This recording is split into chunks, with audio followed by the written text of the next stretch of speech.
جو لوگ بغیر اس کے کہ ان کے پاس کوئی دلیل آئی ہو اللہ کی آیتوں میں جھگڑتے ہیں، اللہ کے نزدیک اور مومنوں کے نزدیک جھگڑا سخت ناپسند ہے۔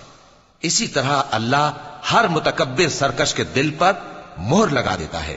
اور فرعون نے کہا کہ حامان میرے لیے ایک محل بناؤ تاکہ میں اس پر چڑھ کر رستوں پر پہنچ جاؤں، یعنی آسمان کے رستوں پر، پھر موسیٰ کے معبود کو جھانک کر دیکھ لوں، اور میں تو اسے جھوٹا سمجھتا ہوں۔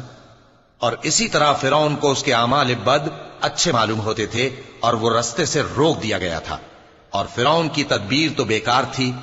اور وہ شخص جو مومن تھا اس نے کہا کہ بھائیو میرے پیچھے چلو، میں تمہیں بھلائی کا رستہ دکھاؤں گا۔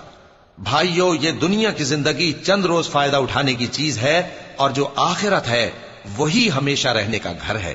جو برے کام کرے گا اس کو بدلہ بھی ویسا ہی ملے گا، اور جو نیک کام کرے گا مرد ہو یا عورت جبکہ وہ صاحب ایمان بھی ہو تو ایسے لوگ بہشت میں داخل ہوں گے، وہاں ان کو بے حساب رزق ملے گا۔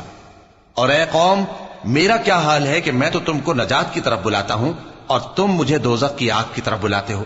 تم مجھے اس لیے بلاتے ہو کہ اللہ کے ساتھ کفر کروں اور اس چیز کو اس کا شریک مقرر کروں جس کا مجھے کچھ بھی علم نہیں، اور میں تم کو عزت و اقتدار والے بخشنے والے معبود کی طرف بلاتا ہوں۔ سچ تو یہ ہے کہ جس چیز کی طرف تم مجھے بلاتے ہو اس کو دنیا اور آخرت میں بلانے کا کوئی فائدہ نہیں، اور ہم کو اللہ کی طرف لوٹنا ہے، اور حد سے نکل جانے والے ہی دوزخی ہیں۔ جو بات میں تم سے کہتا ہوں تم اسے آگے چل کر یاد کرو گے، اور میں اپنا معاملہ اللہ کے سپرد کرتا ہوں، بے شک اللہ بندوں کو دیکھنے والا ہے۔